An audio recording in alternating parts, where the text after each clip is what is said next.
Yeah, so let's start. Well, welcome very much, Tom. It's great that you could make it all the way from Lewis in a beautiful place. And thank you so much for your lesson this week. It was super interesting to hear all the experiences you've been going through with the brewery. Yeah. And yeah, maybe it would be nice, like I said, that a few people say hi and say where they are and what they're learning from the course or what they want to do with the course. Great. Love to hear that. Yeah. Good. Anyone want to say something? Yep. Hi, Jane. Hi everyone. My name is Jane. I'm from Kenya, Kitale actually, Kitale, Kenya. And I love the course. It's giving me a lot of insights in how to deal with a lot of degradation that we face here in Kenya. And I look forward to doing at least doing one more, replicating one or two modules here in Kenya to see how we can get help, to restore degraded landscapes. So thank you.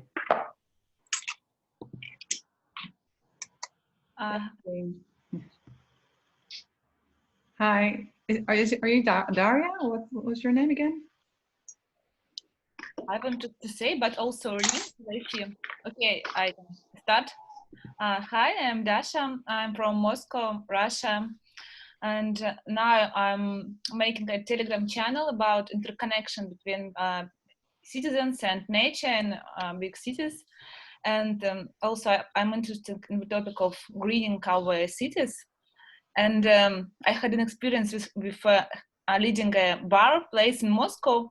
But now I have an idea to open a non-alcohol bar with lemonades and so on. So I was very interested in the topic about your drinks, because I cannot find in Moscow some natural products, natural lemonades that I want to could sell where, and it stopped me because I didn't know how to, what can I propose to people.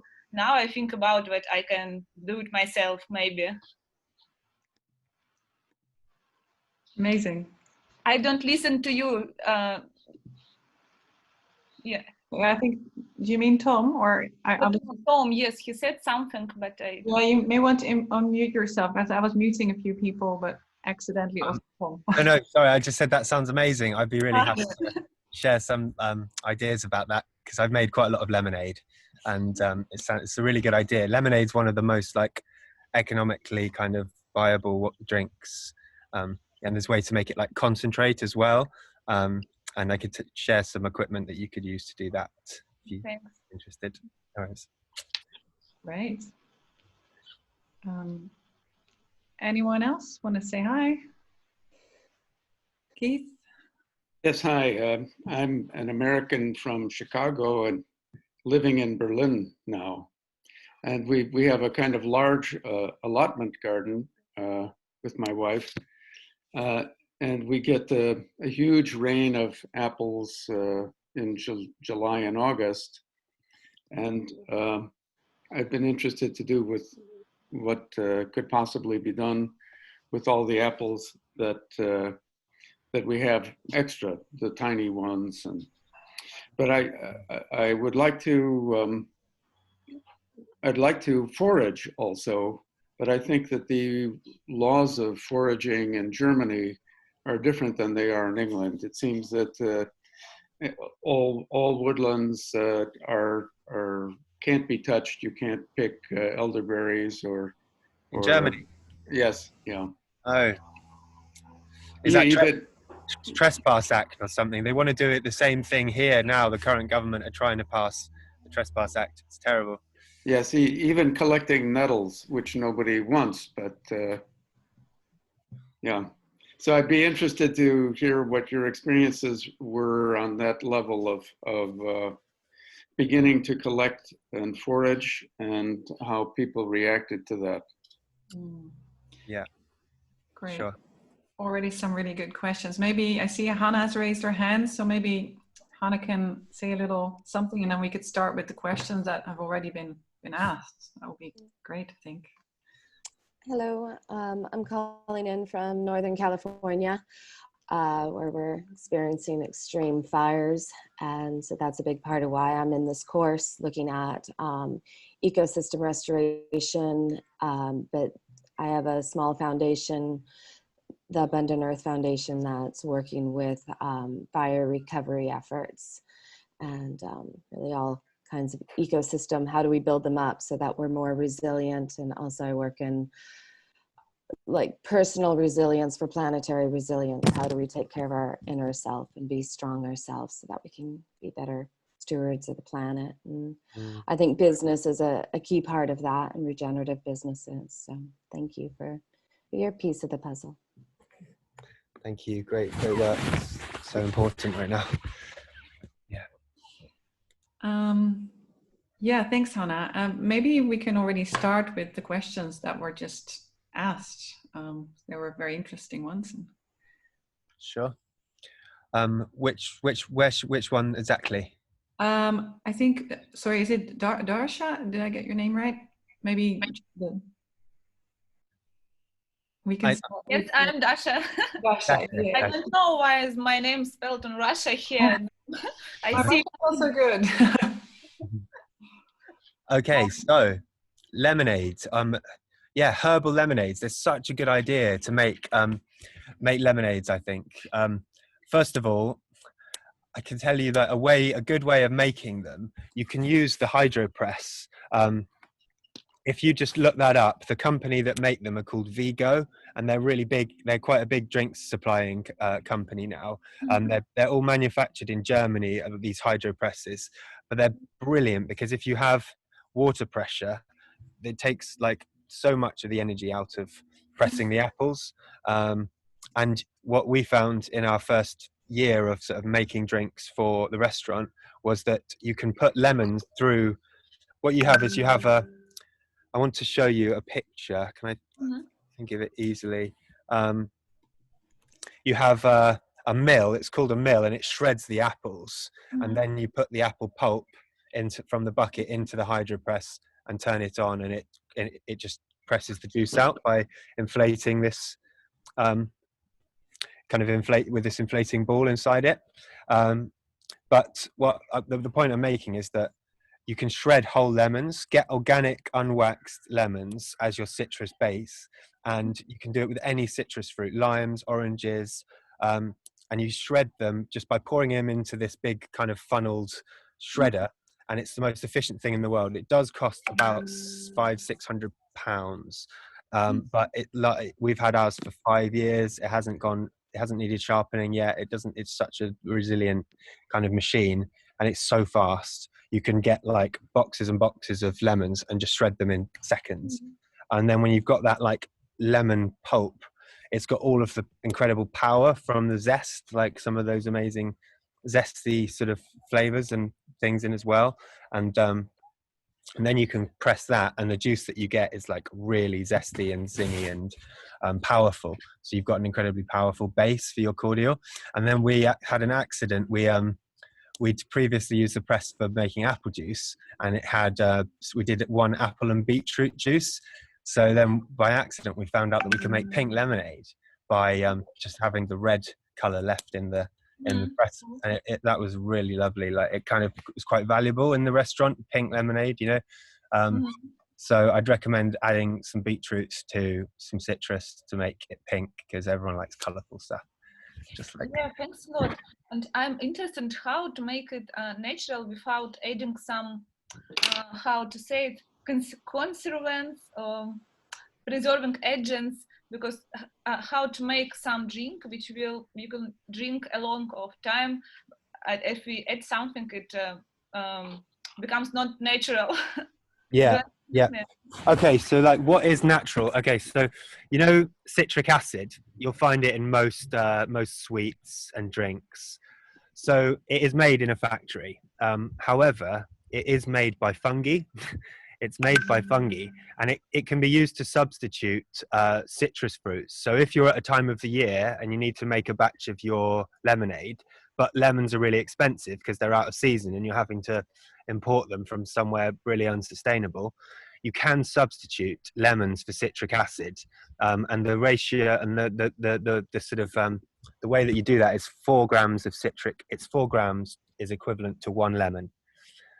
Citric acid is not very expensive, and because it's made by a fungi, I think it's, you know, fairly sustainable, because it's, you know, it's just another way of using natural, you know, like micro husbandry, I like to call it, you know, harnessing the beneficial powers of microbes. And I don't think it's, I think it's the least of, yeah, I think it's, as far as, you know, additives go, I think it's one of the okay ones.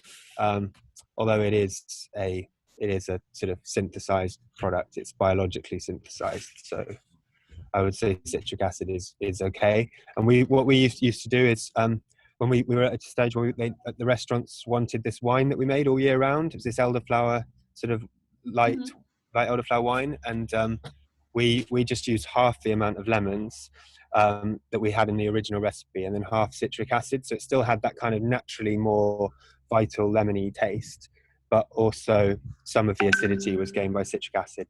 Just say, like, you can use it. It is a tool that's there, but be careful with it, because measuring really accurately is super important. And yeah, it's good to have it, like, you try and use as little of it as possible, because you know, if it's at the bottom of the ingredients list, it's a lot better than, yeah, it's just you'll end up with a nicer flavor if you try and use as much natural acidity as possible. I'm just saying, economically, you can use citric acid. Okay. Thank you. And I am interested also in your, like, refill stations. How does it work? Because I think it's a good idea that's just to put it somewhere, maybe, I don't know, in shop or cafe. But how does it work? I didn't understand clearly. You can come with your bottle and take your kombucha where, or how does it work in your project? Yeah, sure. Okay, so they're basically just fridges without any of the shelves inside. So they're open fridges, normal size, small fridge, kind of 600 centimeters wide, about the width of this window. You can see maybe like the width of a person, and they basically just work with a canister of CO2. So they come in reusable canisters, and there's a company in the UK that just, I think it supplies most of the country with CO2 canisters. Yeah, you know, and then you just have that. Every one of the kegs, the Cornelius kegs, they're the best. They have an input and an output. The input is gas, the CO2 goes in, and then it pressurizes the kegs, and you have a regulator to sort of control it. It sounds more complicated than it kind of is.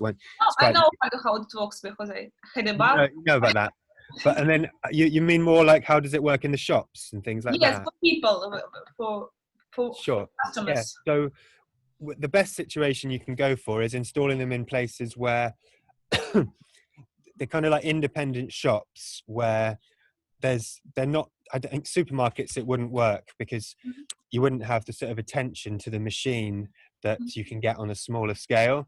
So we've got ours in like 4 reuse shops, you know, the plastic free shops and things that are starting up, and there's 4 nice ones in Brighton, and they basically, people come in with their bottles and they ask to use the machine, and the staff can easily like fill it for them. We do have a couple of shops where the customers fill it themselves, and it's fine, except they kind of sometimes overfill them, and then the drip tray overfills, and it's a bit more like the staff have to clean it up kind of thing. Otherwise the flies come and it's no good. You know, it does need a bit of management, but it does save both the customer and the shop money, because it just cuts out all of that bottling work, which is like a significant amount of the labor involved in drink production. I'd say bottling it and, you know, storing it is like 50% of the cost, at least, of the actual making it and the ingredients. So, yeah, that it works like that. You can either do it by measurement, or you can do it by weight, if they have like scales, or it may just, it could just be done by you know, just by sort of measure of the staff working in that shop. And you can sell empty bottles. So like we've only managing to wash up like maybe 10 10% of our bottles at the moment. We're working on this new machine, new system, but it's just, yeah, it's a challenge. We sell the bottles that we do wash up to the refill stations, and so you can sort of sell them for like 50p each for a perfectly clean reused bottle with a cap, and there can be a bottle of that. And a lot of people then they always forget their bottle, you know, so you can just give them a pretty affordable bottle for 50p that is like, they still get to feel like they're being, you know, as green as possible, and that's good. Yeah, thank you. No worries. I've got it. You think you got it? Okay, great. Can I just ask an additional question to that, please, Tom? Sure, nice one. Because in my past life, I also sold to products to shops, and there was always this hassle that if you together with your product, you add a presentation model, they start complaining about that you're taking too much shelf space or floor superficie, space, and they pay like rent, and if they're going to give such a big space for this refill station, it has to be like very economically profitable for them to sacrifice space where they can also sell a lot of other products. So how did you work around that, I wonder? Or maybe it wasn't a problem for you? No, it is a problem, Peter. It is a problem. And like since lockdown, actually, one of our customers has said they weren't making enough from the refill station, and they were like one of our main customers. I think lockdown was no good for it because of the, you know, containers and extra sanitation and everything that was needed. But what you can do is, how do we respond to that? We said that they needed to put the price up if they weren't making enough money from it. So like we told them the recommended retail price, and they were selling it a bit under. So they put the price up about 10%, which was that can count towards their extra margin. What else? We agreed that it would be better in another location in the store that wouldn't sort of directly compete with their like prime area. So and we said we'd make them a new sign that would sort of hang from the ceiling, so that everyone in the shop could see it, and it would be beautiful, and that would attract people there. And so we've done that measure with this one shop that we found hasn't made enough from it. But different area, you know, the shop's in, whether or not enough people are going to bring their own bottles in and value the reuse sort of thing, that it offers enough. Some places you'll find it won't work, and some places it will. I mean, yeah, I think doing events, like if I'd had this refill technology when we started the brewery, I invested in a load of these like 10-litre sort of party barrels, and they were quite good, like infinitely reusable, really easy to fill, and kind of fun as well. But they were quite inefficient. The washing up of them all and everything, and storing them clean and all of that was quite costly. And now since we've had the kegs, I think just taking a little refill fridge to an event and having it on tap, and then you only have one person's labor just Stuart managing the machine, rather than like loads of bar people across the whole thing that you've all got to sort out with food or payment or whatever.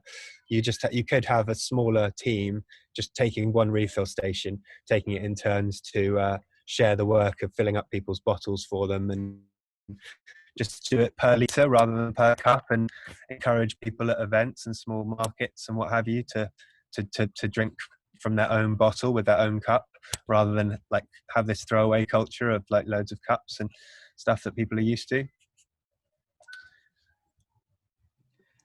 Hope that's helpful. Yeah, I really like all your experience and your practical explanations. I was curious myself when you were mentioning the citrus acid and this conservation. Like, how do you know how long it's gonna be conserved and what date to put on a bottle? Good question. So,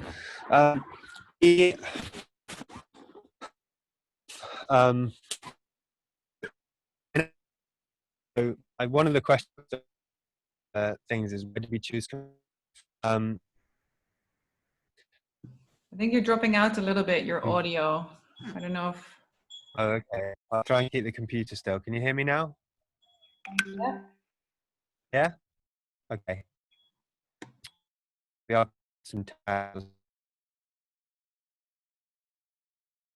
Can't hear you. How's that now? Is that better? Better?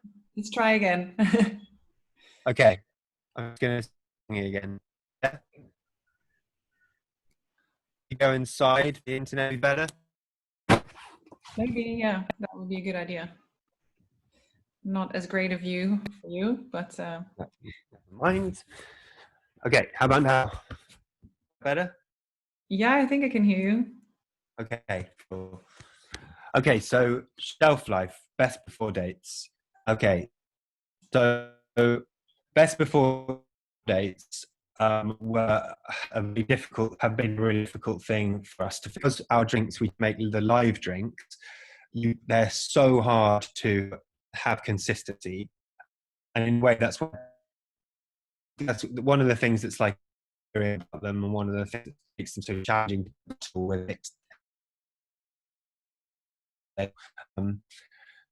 So with ours, it's that in a bottle, kombucha. Can you still? Can't hear you very well. I think it's still a bit choppy. Was it actually just fine before? Oh, I mean, I could hear okay. I've got first part. Maybe if you turn your video off, it will help. okay, try that. Hear me better now? Yeah? Yeah. Let's try this. Okay, cool. So I was saying the challenge is of and challenging. Yeah, I'm afraid it's not. Anaerobic. Yeah, Nadia's suggesting we all turn our video off. I never know if does that make sense? We can try it. I think it's to do probably with the connection at Tom's end, but Wi-Fi. I could just try time. Hold on. Yes. Should work. Okay, how about now? Is that better internet? yes, I think so. Okay, fine. Hi everyone. I was just explaining about best before dates and how to know what to put on your bottle. Okay, so it depends what type of drink you're making. Obviously, if you're doing cordials, which like I would really recommend the virtues of for the labor saving and the ecological side of it, and basically just past you. It's hard. There's so many different ways of doing everything, but the problem with kombucha is and other live drinks is that they get more alcoholic. They can get alcoholic in the bottle, so that's why we have to have quite a short best before date. The only way you can test that is by either having basically your own laboratory to test the alcohol, or by sending them off, which costs like £30 a sample. So that's a cost we had to write into our kombucha, which has cost us a lot over the years to make sure that it's always in the UK. It has to be under 1.2% alcohol, otherwise you have to pay a tax, and it has to be under 0.5% for you to call it a soft drink. So we can't actually call our kombucha a soft drink because we've never had a test back on the original kombucha that's shown that kombucha brewed with tea seems to always ferment to around 1% for us. So that's the only reason we haven't put a longer shelf life on our kombucha. We've put 3 months on, and it hasn't always been good for us because some shops buy a crate and it sells fine, but there's still a few bottles left at the end of the 3 months, and then the shop has to take the loss on those. And that's even though they're perfectly fine. Kombucha only improves if you keep it in the fridge. Like a fridge aged kombucha is like, it goes like a bottle of champagne. It's absolutely amazing. It's almost more valuable, but unfortunately it doesn't work like that with the whole best before thing. They can't sell it if the date's not right. So yeah, it's preferable to have as long a best before date as possible, but don't do like one of our competitors in Brighton has just put a year on them, which isn't just, you should be very suspicious of a live fermented thing if it's got a year's shelf life on it. That's not sort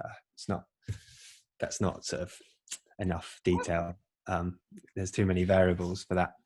So yeah, I would say for kombucha, I would we're still on 3 months, but the testing that we're getting back might be able to let us have 4 months, which should be good. Yeah, great. Yeah, that's a lot of dependencies there. But Yeah, it's a live drink. It has a bit of more requirements in that sense. Yeah. And then obviously with the cordials and the apple juice and some things like that revolve pasteurization, that just means heating them up to the temperature that all the microbiology is killed between 70 and 80 for around 20 minutes sort of time.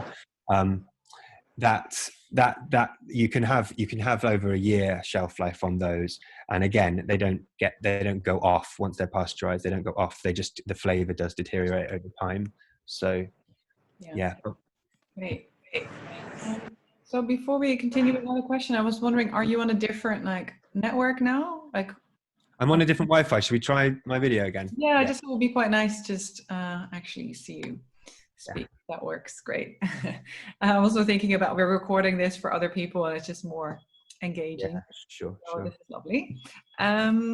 Yeah, I think maybe we could go to the other question from Keith, because I think there were more questions related to that as well in terms of all the practicalities and regulations of wild foraging, really. Sure. Yeah. I mean, depends where you are. Where I grew up, it was, I mean, I never got told not to forage by anyone. They were, even if it was like a private area of land, that can only think of one landowner in my whole life that's actually said, you're not allowed to pick here. Because blackberries, and in the UK, blackberries grow everywhere. And I guess we had with the Second World War, it was a survival necessity for us to forage a huge amount of food because of the scarcity of that time. I read a story that the children of Britain, to deal with the vitamin C shortage in the Second World War, they were told to forage rose hips, and they went out and foraged 250 tons of rose hips, which was pretty impressive. So I think because that's still of our grandparents' generation, it's still an acceptable cultural thing here, and it should be everywhere, obviously. But yeah, I think it's a sort of everyday Extinction Rebellion type thing to sort of take back that right that we all have to accessing the food of the wild landscapes. Yeah, I think Meg, yeah, she's here as well. She had an additional question to this. Do you want to share that, Meg? Hi. So yeah, this has been so interesting. So and as you said, you have two businesses. One is foraging, producing the materials, and the other is doing the brewing. So I guess my question was about the foraging and planting, and how much is foraged and how much is actually do you plant and and harvest. And then the part that you plant, you showed the hedgerows with the buckthorn, and where do you do that, and how do you come up with the arrangements with property owners to build, to create these hedgerows, or do you actually own the land? Yeah, no, we don't own any land.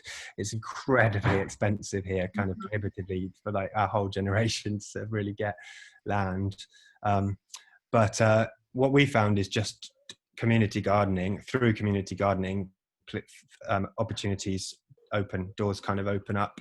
Like when we took quite a big risk building the garden. When we got rent-free space for the cafe, we ran a garden and offered a cafe in exchange for a brewery rent-free.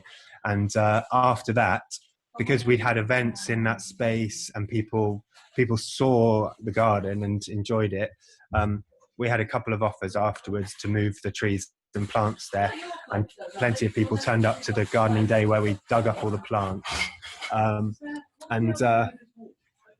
Yeah, basically, so I'm just going to move a bit, there's a bit of talking. basically, yeah. So landowners can be sympathetic. I mean, a lot of landowners struggle to keep on top of their land, or they have an arrangement with farmers that isn't really that good for them, and so it's really just a case of asking and putting it out there. And I think if you've got a good vision or some sort of idea that's attractive, I think you'll find that the land will just come. And I've really had an epiphany that you don't need to own the land. If you are planting a long-term food forest on that land, that's like, you're the steward of that land. That food forest isn't worth anything to someone else. It's worth something to you, because you know the value of its fruits and how to maintain it and all of that. So just garden and then talk to more gardeners, really. And was that good, Meg? Did you have any more questions?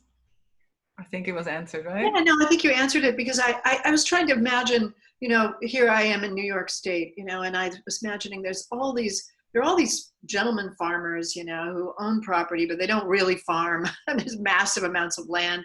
And then there's all the strips along the roads, that nobody ever does anything with. So there's a lot of it, even in the cities, there's a lot of land that's going to waste, honestly. And so you could just, as long as it wasn't polluted, you could find places to plant hedgerows all over New York City, in fact. Yes, right. Which would be so cool. But it's so cool. Yeah, so cool. I mean, we've got to get the hedgerows planted again. They were cut out to make room for industrial agriculture, and they were vital. And they're what's needed. The hedgerows are what's needed to create the food forests, because they're the windbreak, so the first thing you've got to do is get the hedgerows back, and that'll only take like 5 to 10 years, and you can get nice, good established hedgerows again. But time to plant hedgerows is now. And thank you very much. I was also curious to Peter's question about foraging. Peter, do you remember what it was?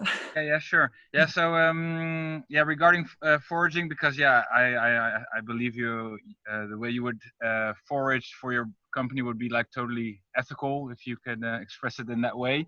But I was just wondering, like, say you were to grow tenfold your business, how would you what kind of boundaries would you set yourself and your company to make sure that the foraging is still done in a way that is like balanced with the needs of the rest of nature, like pollinators who need flowers, or the birds who need the berries? Absolutely. Like once I heard you should only take 10% or something, but if you're the first one, you can say that, and the second one says it, and after the 10th person comes, there's nothing left. No, that's a really good point. Thanks for asking that, Peter.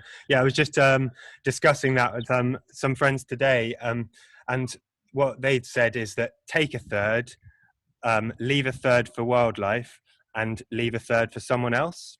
I thought that was quite a nice balance. But I'll also just quickly screen share with you guys. I don't know if anyone's read the book called Braiding Sweetgrass. That's really beautiful. funny. That's actually the one that I commented on Peter's question as well. I was just reading about the honorable harvest. Yes, right. So this is we've only really come across this in the last year, but I think this is a beautiful framework that just borrows from the indigenous wisdom that of how to forage. We'd like to do this more with our apple festival, which is kind of, because of COVID, isn't really happening this year, apart from like a few groups of 6 people that are going to go and pick apples and then join to press them at different times. But this is all of the sort of ethos you need for that, I think. And in terms of planting hedgerows, that can be seen as reciprocation as well, right? If you're planting seeds or providing compost. Absolutely. I guess we're the only species that can plant hedgerows deliberately, and all the others do it accidentally. Yeah, exactly. Beautiful. I heard a podcast with her, Robin Wall Kimmerer, right? And she also mentioned that other than restoring landscapes, we need to restore our relationship to the landscape. And I really liked that, which is what Yeah. foraging, this slide that you just showed, is also about, isn't it? Yeah, absolutely. Yeah. I saw another question from Nadia. Unless you wanted to say something more about this, but I think that was... That's cool. Nadia there? Nadia was asking, I can ask her question if she's not hearing it.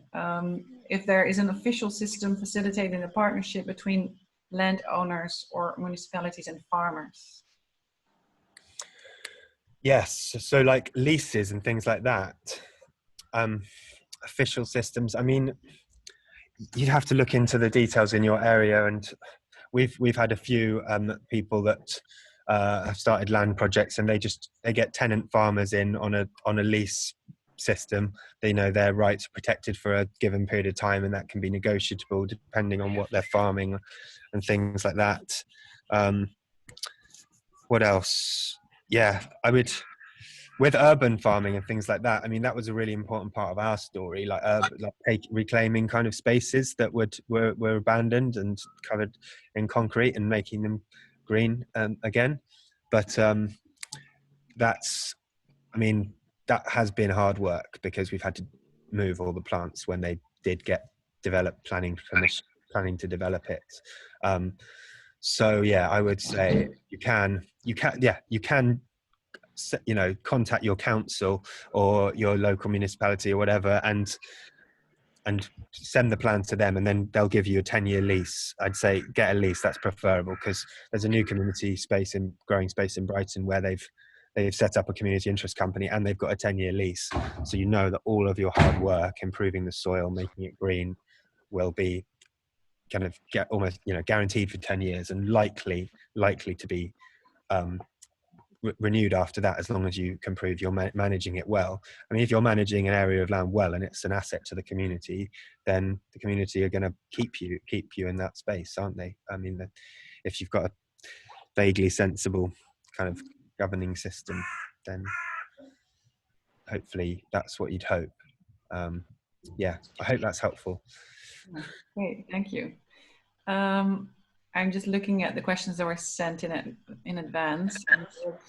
I don't know if we should get a little bit more into the garden, because you talked a bit about foraging now, and also I guess on how this leasing the land is also related to starting a garden. But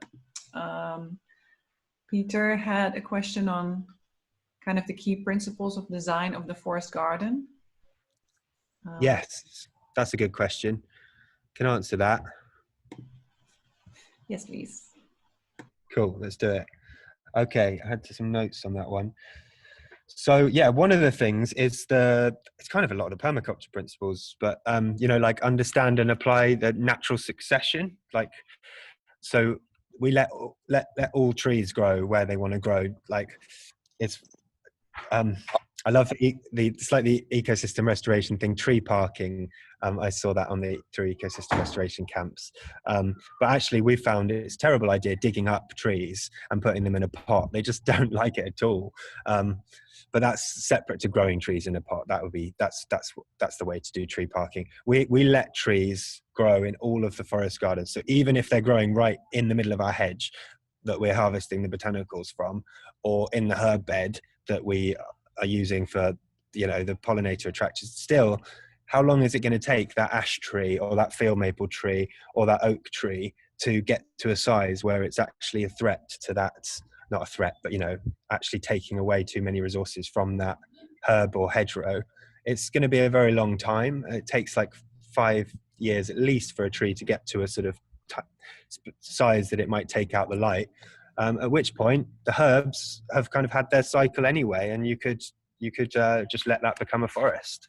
So, I mean, I'd say that's the first thing about. And also, like, hedgerows look brilliant with big trees in the middle of them. You can, if you've got those little electric hedge trimmers, then you can trim the hedge every 2 or 3 years, sort of keep it bulking up and looking nice, and then let the trees just grow through them, and they look like really awesome. Yeah, the hedgerow becomes like a boulevard sort of thing as well. So that's cool. That's the first thing. And the other things I thought was significant to say about that was swales. So I showed that slide about ales for swales. Swales are like, you know, in a way it's one of those things, they have been used by industrial civilization like really destructively to drain all the wetlands. That's not exactly a swale, it's a ditch, but it's the similar technique. But what a swale is a ditch dug on the contour of the land. You guys have probably heard about it by this stage of the course, and that is the best way to capture the rain, to slow the rainfall that hits that landscape. And what we found works the best is planting like deep-rooted perennials in the swales, stuff that naturally grows by your rivers. Whatever your plants in your country are that grow by rivers, put them in the base of the swale, dig it as deep as you can, well, within reason, but you know, the deeper you get, the more water it will store, and the deeper the roots. And if you can get a yield off of the wetland plant, ours is comfrey. It's also a really good like fertilizer plant, and we get 2 or 3 crops of comfrey every year, which we can use to make biofertilizers or whatever, and it keeps so much biology in the soil that the trees that grow on the ridge of the swale, so comfrey grows in the dip, and the trees that grow on the ridge is like your edible hedgerow or your extremely productive hedgerow, and they get the soil conditions that they want because they're on the ridge, so they can have better drained soil. Like the sea buckthorn needs really well drained soil, and you also get that, you know, that opportunity to put plants, you know, if it likes wet, you can put it in the ditch. If it likes dry, you can put it on top. So it gives you that extra potential. So yeah, definitely swales as much as we can. There's the other point to make. And roughly what size would you call it a forest garden? I have no idea what you're talking, like which size is it, like 100 square meters? Yeah, it really can be any size. I mean, you could turn your like a small back garden patch into a forest garden. I call this a forest garden. I'll show you where I am now. Not cool. The best view, but can you hear me? Yeah. So that there's this was a patch of land just there, which was just it's by the river in Lewis, but those trees have all grown in the last 10-15 years. So there's some alder trees, which are quite fast growing nitrogen fixers that I think we planted. And then loads of field maple, which have just grown up. And if you're down there, you can imagine it's like going through a kind of maze. And, you know, we just sort of let the trees grow and pruned them just where we need to in the garden to keep light out. But that whole area is, you know, about a quarter of a fifth of an acre, probably. Tiny space, not very large space. I would call it an urban forest garden because it's defined by trees, and yet there's edible vegetable patches in there and stuff as well, perennial veg and yeah, it could be like a small forest farm.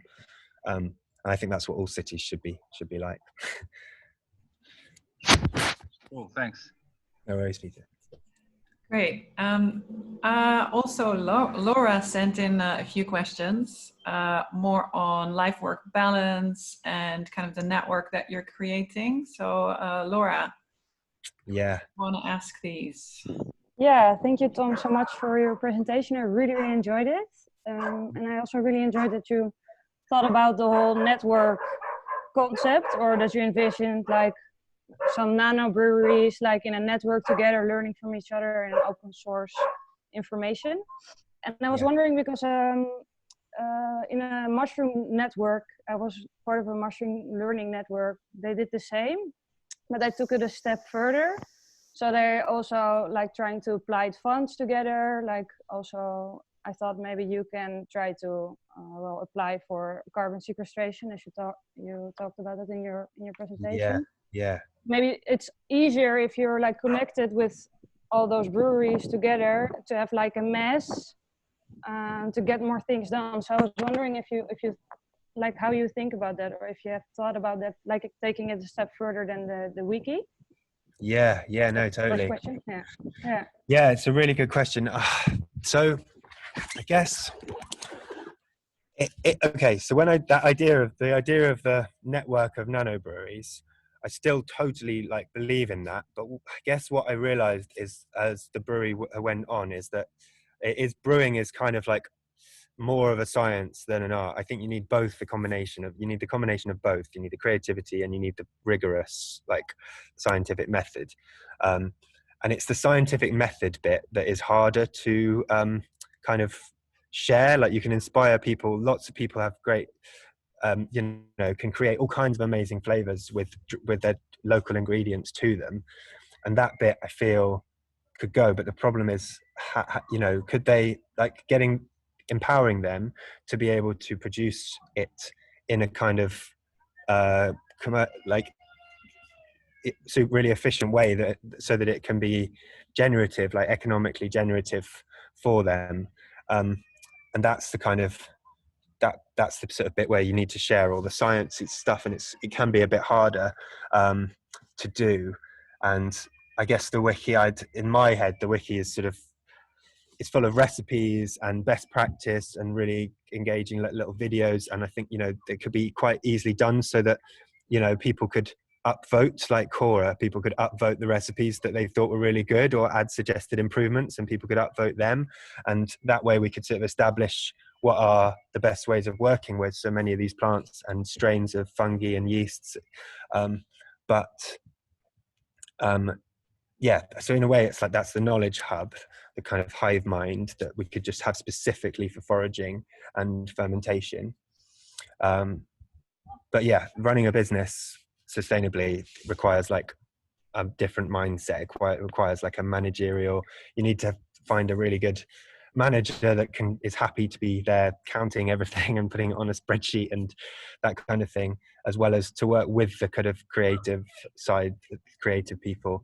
And so in a way, I feel like the wiki sort of, when we get the funding for it and try and set it up, and I would love to like sort of invite all of you guys to it, but it's good.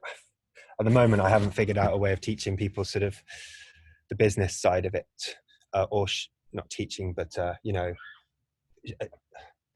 I think needs to sort of, it needs to allow people to have their own process of, there'll be so many different ways of running businesses, and they'll be unique to the conditions, the economic conditions in each place and stuff. So it's like, it can't be about that. It can just be about the knowledge in a way. I think, that's the main thing, the sort of mycelial knowledge sharing network for drinks and foraging is needed. But that's about as far as my thinking's got with it at the moment. It's helpful. Yeah, thanks. I was just thinking, because the other day we had the Common Land presentation, and they just talk a lot about scale as well, like big scales, and then working with big funds, European funds, and then as a small company, it's like difficult to work with this kind of funds or applying for this fund. So I thought, okay, if you have all these microbreweries, and all these and then you can just make a network together and apply for all this kind of stuff that as a small company normally you can. But like, how can you share the funds? Yeah, totally. So like, one thing we thought about, like I mentioned, we split into two businesses: the foraging side, the partnership, and then the like brewery side. So one thing I have thought about that could work is like, the thing we started, compost club, to get other small businesses food waste and put it through our composting system. We made a cool logo out of our logo, where we just took out the tree, and it's just like the mycelium outside. And we thought we could have that as like a kind of like badge, like sort of thing that other businesses could get, which people recognized as being a good recycling, local nutrient cycling symbol. And then we can sign up other companies, and they all compost regeneratively. That kind of thing could work. But you're right, the funding thing is the biggest challenge, because the funding is only available for people that want to upscale. And the whole point of what we're saying is that this is better if it's just done super small scale and really seasonally and really like connected to land and place, and we'll have such a more interesting food and drink culture if we all start doing this. And your funding model is outdated because I don't want to scale it up to take over this whole, country. So I think things like Patreon, things like there's different models, but Patreon, we want to do it for some of the non-profit work that we do. But it's the challenge how creatives can. It's the American platform. There are different ones now starting up, but it's like how creatives can get paid, and it's on the model of patronage. So people can basically you say what you want to do really clearly and your limitations at the moment, make a video or whatever. Uh-oh. Uh-oh. Sorry, Tom. Sure. You're frozen. Oh, Content. Oh, okay. we lost you. Okay. Bye. I don't know if we went back to the other network. Yeah. Yeah, I think my phone died, I'm afraid. Your phone died? Let me know.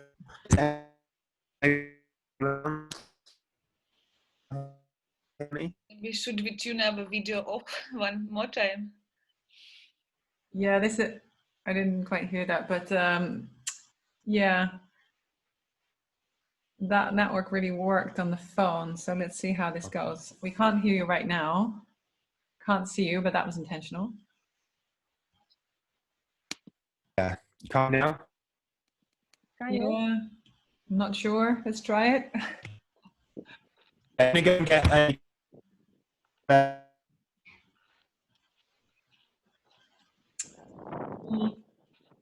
Is there a way you can put the phone in the charger and try to use that one? Because that seemed to be the best.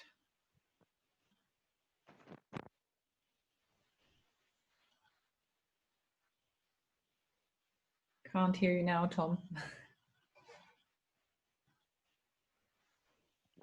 At least we're close to 5 o'clock in the UK and 6 in Europe. So we made it quite far with a good connection. But it's still very interesting. So it'll be nice to keep going. In the meantime, does anybody know what to do with juniper? I foraged a lot of juniper. We have a lot of juniper bushes here. And I was just thinking, like, apart from like making stews and all that kind of stuff, maybe somebody, as this group is really full of foragers. Huh? Gin, yeah. Yeah, of course, yeah. I'm just looking at, I really like Eat Wheat, if you know that website, but I don't know if they have recipes. Eat Wheat? Eat Weeds, yeah, it's a British website from a guy who's a great forager, and he's written some books and stuff as well. He does a monthly share of what are the plants to forage. So I think that was Tom. Yeah. Yeah, so Robin. Yes, Robin Harford or something like that. But I see that in the alphabetical list, there's no juniper. Recipes, yes, he does have recipes.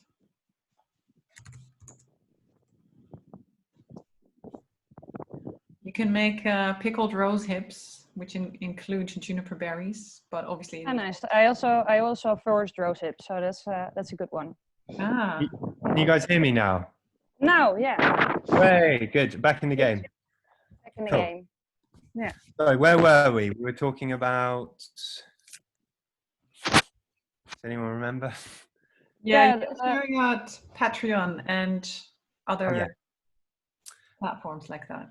Patreon is a really good platform for kind of community, smaller scale, more community sort of orientated work that like of the same kind of scale that these fermenting operations could be on. I feel that Patreon would be a really suitable scale, because most of the people on Patreon, they have like 50 to 100 people that like just love what they're doing, and they give them like 10 to 50 euros or whatever a month, and that means that overall they can get like a living for that could be there, you know, just support the main person getting it off the ground, and they get the benefit of having all of your stories, your knowledge, you just supply them with a really nice like bit of content, like a blog or a video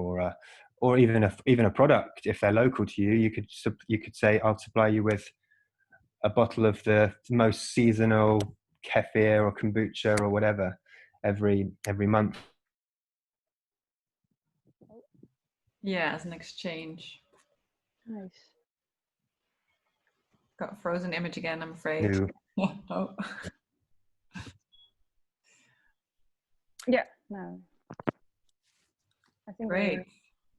Is that okay, Laura? nice. Yeah, thanks a lot. Yeah. Nice. Thank you. Yeah.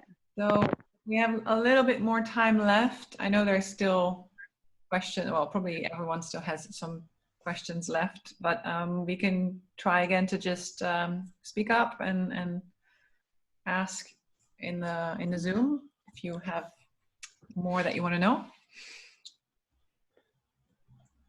Go ahead.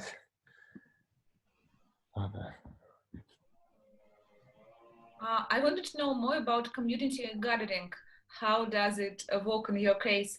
I didn't realize. Did you rent land or just buy some stuff, some fruits from farmers? What does it mean, community gardening? Yeah, it just means people taking responsibility for that patch of land. In our city, in Brighton, there's a lot of abandoned patches of land, just bits that, you know, the council, they're burdens to our council. Our council, because we in Britain, we seem to be, we've got this real hatred of weeds, and so often these areas of land, like the council feel that they have to go and pay someone to strim it, you know, to keep control over it. Even though it's just in the process of becoming a forest, they still feel this need to sort of control it. So all you need to do is take stewardship of that bit of land, go and make it tidy, and have that create that kind of example of like it's being managed and it's being cared for, and then that they don't feel the need to have to, you know, pay someone to do that. So ultimately it is saving them money. And if you start a dialogue with the council, I mean, whoever, then I think you can often find sustainable, you know, lasting relationships there. Just be careful that it's not an area of land that is targeted for development. And I would say if it is targeted for development, make sure you get a guarantee of being there for at least 5 years. I mean, we did a garden where we were told we would definitely have it for 2 years, and it would probably be longer. But sadly, they got planning permission really fast, partly because we made the garden look so nice. Now I can't say that, but they got planning permission, and we were kicked off earlier than we'd hoped. And so all of the trees we put in and things, we had to dig them up at just 2 years, so it didn't flourish as much as it did in our minds, you know. So just, yeah, try and get as long as possible, and that's always. Can I add on to that question? Sure. Because so I was wondering, so if you like have these like an abandoned piece of land which you're trying to get permission to use because they're a burden to the municipality, as you say. I was wondering if in your case you would also have to like prove to the municipality that the neighborhood is approving your ideas before they give it to you. And I don't know if that's the case, but if that's the case, how did you like mobilize community support for your project before they like gave you the lease for the land? I'm asking that because I'm working on a specific case and I have to work for public support before I get permission. So I was wondering if maybe you have some good tips and tricks. Yeah, good maybe question. It's not the case. Maybe it's different in your case. I don't know. No, it's a good question. To be honest, I feel like I have done less of that. That hasn't been my role in these projects. but I've known that role has been fundamental to their success, but it was more taken up by other members of the community that were more like, that lived more locally to the sites. Oh, yeah. So the best way is to engage with those people that live where these sites are, for directly try and find a good contact that shares the inspiration, shares the dream, likes the idea of more food and green wildlife, and then they can be your from that you can start a critical mass of everyone, of inviting people to get on board, making them feel like it is their garden as well, that's all essential stuff. And there will always be people that are like that don't like it. One lady complained that there were insects. She said, "Excuse me, there are flies in my kitchen because of your garden." We were like, "Sorry." They'll get, they're part of the system, but yeah. And we get complaints from people that they're like the fruit trees. They're like attracting wasps because people just let the fruits fall and rot, which is also fine. But yeah, complain that the wasps are like a nuisance instead of just picking up the fruit and eating it. yeah, it's hard. Yeah, it's hard. Wasps, have figs without wasps. Tell them that next time they say that. Go for figs. Yeah, choose figs, not wasps. Choose figs and wasps. Anyway, any other questions? It's been really great to talk to you guys. May I just ask something about also the community? I don't know if you hear me well. Yeah, hear you fine. Yeah, great. I really also enjoyed immensely your presentation, and what it really struck me was this balance between like the creative part and the inspiration that you're bringing. So I was just wondering, in terms of the community, how many people are actually sharing your vision, and are you just like I know there was a video that we looked, and people are looking at you as a fool and a dreamer, or the community is actually on board with those ideas in general, like population and other like the people around you, or you just have a small, very very elitist community that has the same vision? Yeah, I don't know if that's clear. No, it's a good question. I mean, I think like a little bit of both. I think in all aspects of our community, there have been people that think it's foolish and idealistic, and even people that are doing kind of relatively similar things like community cooking and things like that. I think it's a step too far for them. This idea of like the whole world should be a forest garden that we should create to kind of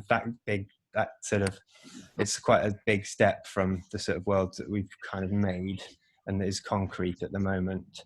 But at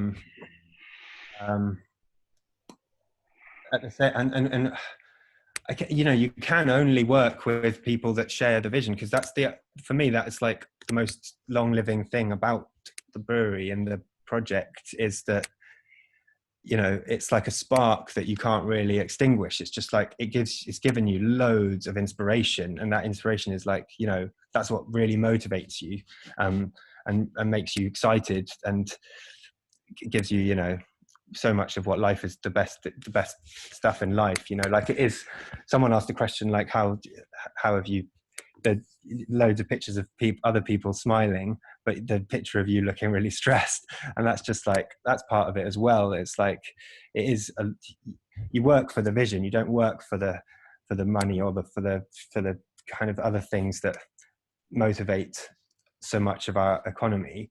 You work for the fact that that it's mentally, so physically and socially beneficial, and like you feel it, and it's like all of those smiling faces pictures I showed you, people that work with Old Tree, that's the real kind of reward of it. It's just not like a measurable thing. It's just like, we run a business that broke even and we had loads of fun. No one that doesn't care, that people don't value that enough.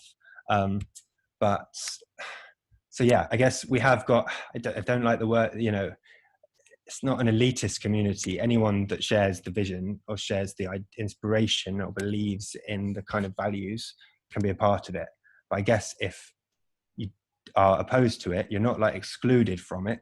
You just, you know, which the door's still open, but I guess it's just a matter of engagement, isn't it? And that's why the community gardening aspect and having a volunteer aspect to your business, where you do just like give time to something, to an area that's local to you and where your, you know, your community, because that's through that you meet other people and bridge, you know, the social gaps, the social just sort of, the social gaps can be bridged. It's by doing stuff and engaging with people, you know, on that grassroots community level, that all the kind of social change happens. So yeah, I hope that's some sort of answer. Is there any other question that yeah, that's great, thank you. No worries. Yeah, that was really beautiful. Yeah, I really feel your passion about this as well. And yeah, Milen and Faisal are also saying in the chat that they find it great and inspiring, and thank you for sharing, just in case you're not seeing the comments. I know you're getting visitors as well, so it's kind of up to you if you want to take more questions or round it off at some point. It's 5 o'clock. I should really go. I'll take one more question and then. And also, yeah, like Nadia's asking, would it be possible for us to contact you again? So we have a Facebook group for the students, but also sometimes people like to share their email for questions. Absolutely. I've actually been invited to the Facebook group. I think I am in it. Thomas Daniel, I think I'm in it. If I'm not, I'll post a message on there this weekend probably, and you guys we can connect there and keep in touch, definitely. Yeah. Great. Amazing. Thank you so much. Yeah. Yeah, Keith's saying thank you as well. So let's take one last question then. Anyone has a burning question? Maybe you're all... Maybe just the question about the, you mentioned that you will share your profit for ecosystem restoration projects, and did you support already some projects, or are you still wait for profit? Profits, yeah. Business. No, we haven't made a big enough annual profit to be like, right, here's £1,000 or whatever to invest in an ecosystem restoration. But what we do is some of the time that the brewery can afford to make, it spends on like organizing community gardening trips or days or events, or it can sponsor them with kombucha. So like, you know, we can say we're giving this, there's going to be this much delicious drinks to share at the event, and that can help get volunteers and make it more of an enjoyable day. And yeah, the aim is we're committed to being like a social enterprise, like a community interest company, where you give 50% of your profits to your community in purpose.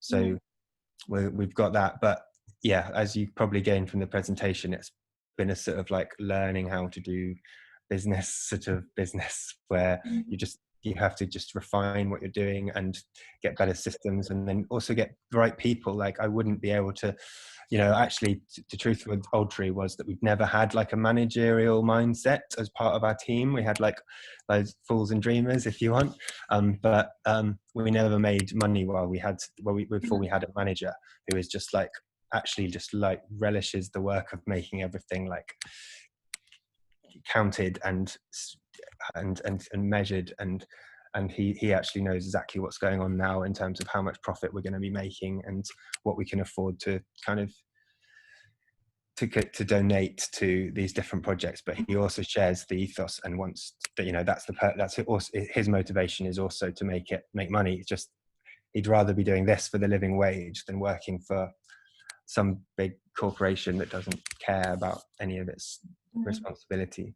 So yeah, finding a manager, finding a good managerial person, as well as the fools and dreamers that can help to build a sort of community with the business. That's what I would say try to do. I think that's helpful. Okay, hope you can do it soon.